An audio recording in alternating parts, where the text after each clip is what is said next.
Just talk to us about Huawei, why we're really trying to shut off any supplies from US manufacturers to Huawei.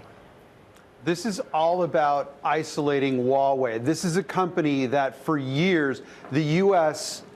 presidents, U.S. federal government has singled out Huawei as being a potential source of a threat to our national security. There's concerns about what happens with the equipment that we buy from Huawei. There's concerns about us enabling Huawei to become a bigger and more powerful player with the components that U.S. companies sell to Huawei. This would be yet another step by the Biden administration to isolate Huawei, to cut it off from vital U.S. supplies.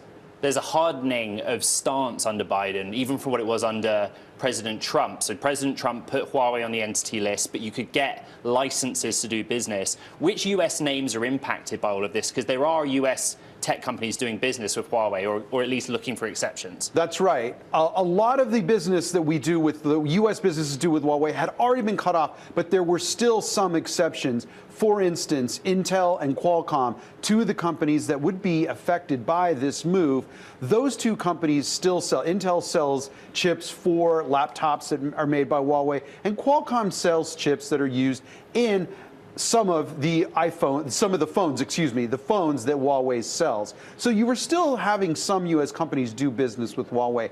This is an example of the Biden administration being under tremendous pressure from Republicans in Congress to stay tough on China and not show signs of letting up, not show anything that the Republicans consider to be a sign of weakness. And notably, Tom, of course, this is going international in terms of the administration looking to the Netherlands, to Japan. That was last week's story, wasn't it? Trying to get other countries to put similar tough stances on China.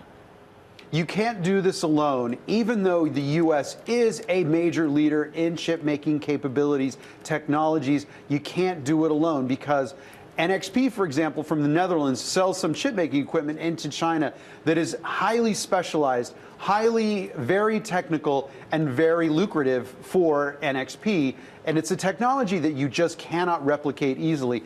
China certainly can't do it. So the U.S. cannot fully isolate China. And remember, the U.S. wants to make it hard for China to become a powerhouse in chip-making capabilities. This is something that the Chinese have been behind the U.S. for time immemorial. They have made it a commitment. They have made a commitment to spending the money that it takes to become a leader in chip-making technology, and the U.S. is saying no way to that.